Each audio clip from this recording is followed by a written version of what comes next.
Hello everyone, I am सिमरन त्यागी।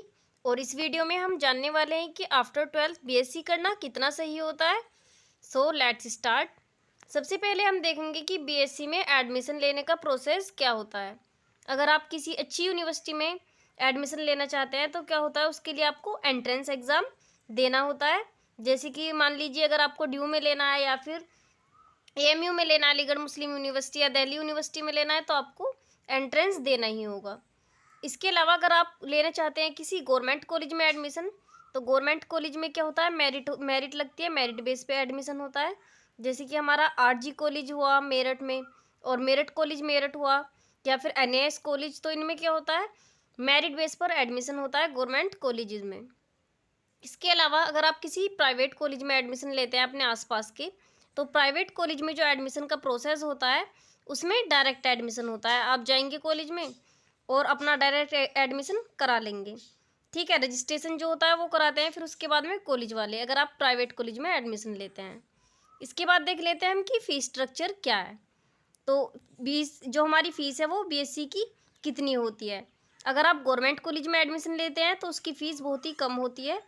मान लीजिए कि 2 से 3 हज़ार, इससे ज़्यादा बिल्कुल नहीं होती है। लेकिन अगर आप प्राइवेट कॉलेज में एडमिशन लेना चाहते हैं तो प्राइवेट कॉलेज में जो हमारे आसपास के सभी कॉलेजेस हैं, तो उसमें कितने में एडमिशन मिल जाता है, 6 हज़ार से लेकर 8 हज़ार तक हो जाता है। अगर कोई ज़्यादा ही अच्छा कॉलेज होगा तो 10 से 12 हज़ार होगी, वरना जो थोड़े नॉर्मल से कॉलेज हैं उनमें 6K से लेकर 8K तक इसकी हमारी फ़ीस होती है। तो ये था हमारा बीएससी का एडमिशन प्रोसेस। अब देख लेते हैं कि बीएससी में एडमिशन लेने के बाद हमें पढ़ना क्या क्या होता है। मान लीजिए आप कर रहे हैं बीएससी बायोलॉजी या बीएससी मैथ, तो उसमें क्या होगा, जो बायोलॉजी वाले स्टूडेंट होंगे उनके पास मेजर सब्जेक्ट बॉटनी, जूलॉजी और केमिस्ट्री होगा, क्योंकि उनके पास बायो होगा तो बायो की दोनों स्ट्रीम होंगी और केमिस्ट्री। लेकिन अगर आपके पास मैथ्स है तो मैथ्स तो हो गई, उसके अलावा क्या होगा, आपके पास फिजिक्स और केमिस्ट्री, यानी केमिस्ट्री दोनों के ही पास होगा। ठीक है, ये होते हैं हमारे तीनों मेजर सब्जेक्ट। इसके अलावा क्या होते हैं, इसके अलावा होते हैं हमारे पास 3 माइनर सब्जेक्ट। अगर हम बीएससी कर रहे हैं, वो माइनर सब्जेक्ट क्या होते हैं, माइनर इलेक्टिव में कॉलेज वाले अपने आप से फिल कराते हैं कोई भी सब्जेक्ट। और क्योंकि सेमिस्टर सिस्टम है एनईपी के अकॉर्डिंग, साल में हमें 2 बार क्या देने पड़ते हैं, यूनिवर्सिटी एग्ज़ाम देने पड़ते हैं, और 2 बार इंटरनल होते हैं, यानी 6 महीने में 1 बार। तो माइनर इलेक्टिव का जो एग्ज़ाम होता है वो हमें साल में, या तो हम फर्स्ट सेमेस्टर में फिल कर देंगे अपना, या फिर सेकंड में। तो साल में ये हमें सिर्फ एक ही बार देना होता है। लेकिन वोकेशनल एंड स्किल डेवलपमेंट का जो एग्ज़ाम होता है वो हमें साल में 2 बार ही देना होता है, जैसे कि हम मेजर सब्जेक्ट देते हैं मेजर सब्जेक्ट का। उसके बाद को करिकुलर कोर्स जो होता है ये क्वालिफाई कोर्स होता है। क्वालिफाई कोर्स में आपको क्या होता है, 75 में से कितने मार्क्स लाने होते हैं, 33 मार्क्स लाने होते हैं। ऐसा नहीं कि अगर आपने क्वालिफाई नहीं किया है तो आप पास हैं। ठीक है, अगर इसमें नोट क्वालिफाई लिखा हुआ आ रहा है तो आप क्या फेल ही माने जाएंगे, भले ही आप मेजर विषयों में पास हों। तो इस पर भी ध्यान देना। ये दोनों जो वोकेशनल और को करिकुलर का है, ये साल में आपको 2 बार ही देने पड़ेंगे, दोनों बार आपके एग्ज़ाम फॉर्म में फिल होंगे।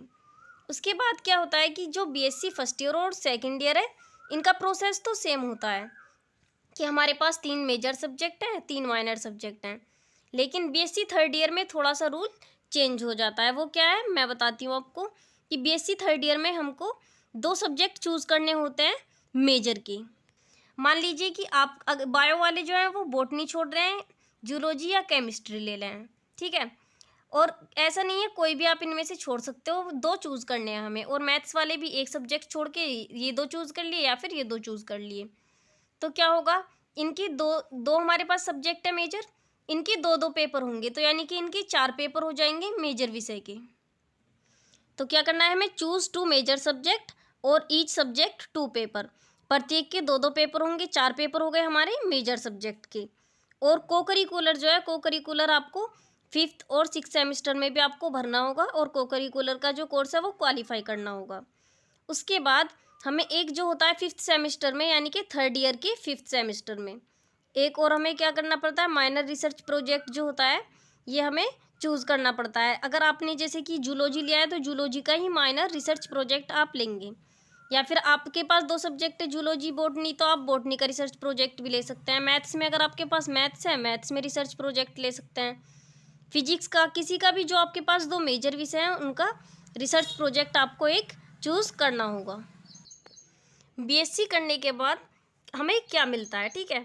जैसे कि बीएससी करी आपने, 1 ईयर की कंप्लीट करी, तो सर्टिफिकेट कोर्स कहलाएगा हमारा, और क्या प्राप्त होगा हमें, सर्टिफिकेट। पहले क्या होता था, जब एनईपी नहीं थी, जो लोग जैसे कि अगर उन्होंने 12th के बाद बीएससी में एडमिशन लिया और 1 साल करने के बाद उनका किसी कारण से छूट गया, तो वो सिर्फ 12th ही कहलाता था उनको, या फिर अगर उन्होंने, लेकिन जब से एनईपी लगाया तो एनईपी का क्या है कि अगर आप 1 साल करने के बाद किसी कारण से छोड़ देते हैं तो आपको सर्टिफिकेट क्या है, मिलेगा, आप सर्टिफिकेट के हकदार होंगे। और अगर आप 2 साल की करने के बाद किसी कारण से छोड़ देते हैं तो डिप्लोमा के आप हकदार होंगे, आपको डिप्लोमा मिलेगा, ठीक है। और उसके बाद आप एडमिशन, एक जैसे कि अगर आपका 1 साल का गैप हो गया है, 2 साल का गैप हुआ है, तो आप वहीं से वापस से स्टार्ट कर सकते हैं। जैसे कि 2 साल का कर लिया था तो तीसरा साल 1-2 साल बाद भी आप स्टार्ट कर सकते हैं। 3rd ईयर अगर आप 3 साल की कर रहे हैं बीएससी, तो आपको क्या मिलेगी, डिग्री, ठीक है। और अगर आप 4 साल की करेंगे तो मिलेगी आपको डिग्री विथ रिसर्च। लेकिन ये ऐसे ही नहीं मिलेगी, अगर ये तब मिलेगी जब आपके 1st सेमेस्टर से लेके 6th सेमेस्टर तक क्या होगा, आपके 75% मार्क्स होंगे 1st सेमेस्टर से लेके और 6th सेमेस्टर, यानी कि तीनों सालों में 75% से ऊपर जब आपके नंबर होंगे, तो तब आप 4 साल की बीएससी कर पाएंगे। ये बीए और बीकॉम के लिए भी है कोर्स का, कि अगर आप 1 साल की करेंगे तो सर्टिफिकेट, 2 साल की डिप्लोमा, और 3 का करेंगे तो डिग्री, और 4 का करेंगे तो डिग्री विथ रिसर्च। तो ये समझ आया आपको।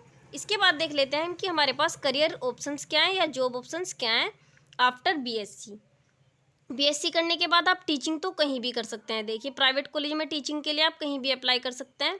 लेकिन इसके बाद आप क्या है कि 4 साल की अगर आप बीएससी कर रहे हैं, उसमें डिग्री विद रिसर्च है, तो डिग्री विद रिसर्च के बाद आप डायरेक्ट नीट का एग्ज़ाम देने के लिए क्या होंगे, योग्य होंगे। और नीट का एग्ज़ाम अगर आपका क्वालिफाई हो जाता है तो आप पीएचडी कर सकते हैं। तो पीएचडी आप यहाँ से डायरेक्ट कर सकते हैं। पहले हमें क्या था, ग्रेजुएशन के बाद पोस्ट ग्रेजुएशन करो और तब नीट का एग्ज़ाम दो। लेकिन 4 साल की बीएससी के बाद आप डायरेक्ट नीट का एग्ज़ाम देने के बाद पीएचडी कर सकते हैं।